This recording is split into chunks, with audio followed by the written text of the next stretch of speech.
Happy Memorial Day weekend, everybody. It's Scott Crew from OSAOutreach, and we're talking turtles. Not just any type of turtles. We're talking alligator snappers and common snapping turtles. We get a lot of people that hit us up on Facebook and they say they found an alligator snapping turtle. Well, in reality, they found this common snapping turtle. Well, if you live in Rhode Island or New England. The one in the background is the alligator snapping turtle. Now, I'm going to show you guys the difference and what to look for.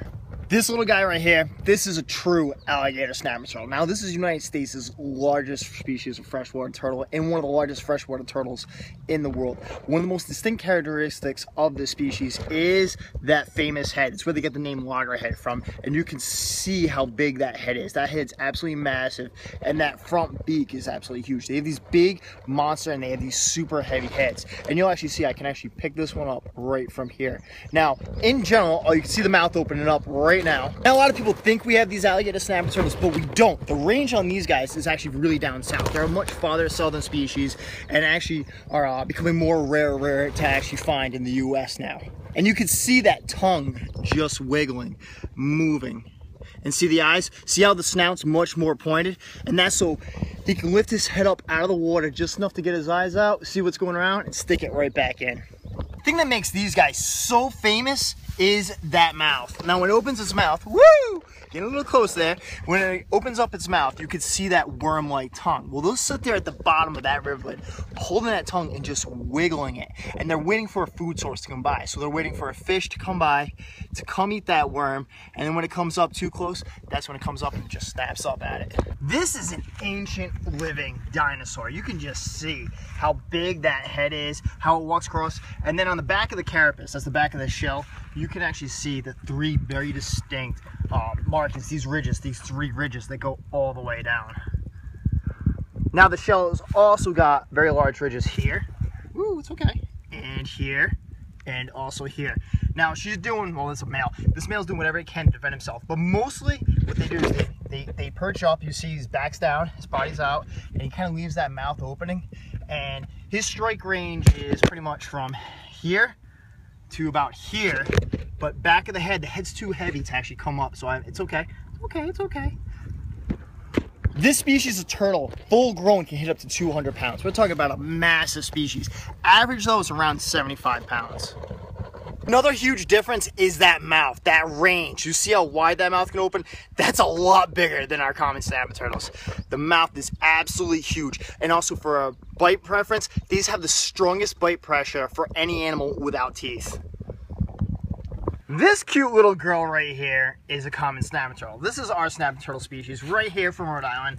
And this is a female. I can just tell by her body and the way she looks. Now, snapping turtles in our area are a lot more aggressive, believe it or not, than the alligator snapping turtle, as in defending themselves and moving around. They come out quite a bit and they have an amazing look to them, especially the face and the eyes. You really can't miss that head style.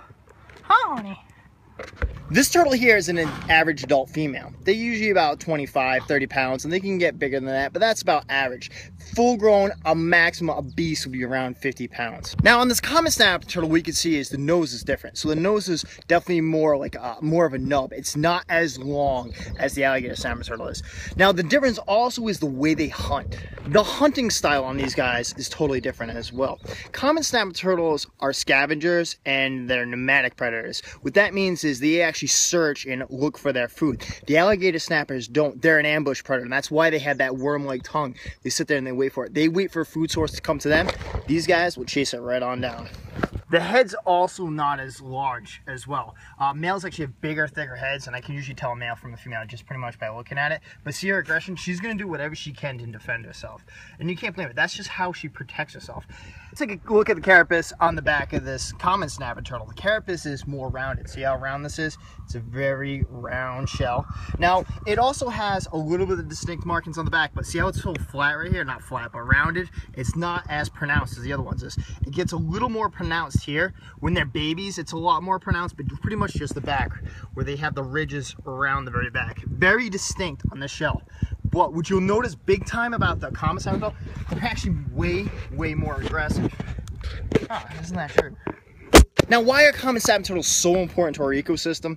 Let's say that if an animal dies in our riverbeds or our waters or our ponds, I mean, we're talking about some species like a duck or a raccoon or something large like a very large fish. There has to be something to eat that up. Well, that's where these guys come in. They'll come in, they'll be a scavenger, and they'll eat all that prey at them to break down that waste. And it's a huge part of our ecosystem having these turtles. On these common snapping turtles, we're coming into like late spring, and we're starting to see more of these large females coming up on land. Well, why are they doing that?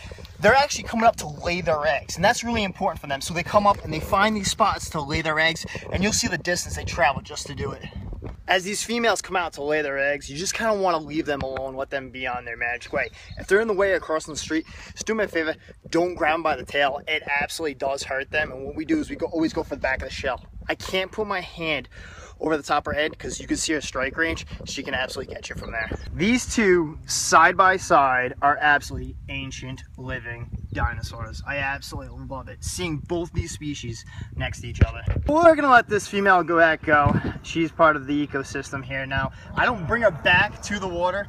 I just put her kind of next to it, but that's not what she wants. She's looking for a nest site. So I just put her on the way. She was continuing, and let her do her thing. I just let that female go. Let her go back to the wild where she can go lay her eggs. And that male alligator snapping turtle, well, he's ours for our outreach programs. And guys, if you liked our video today about alligator snapping turtles and common snapping turtles, make sure you like, share, and tag a friend. Until next time, I'll see you guys out at Outreach.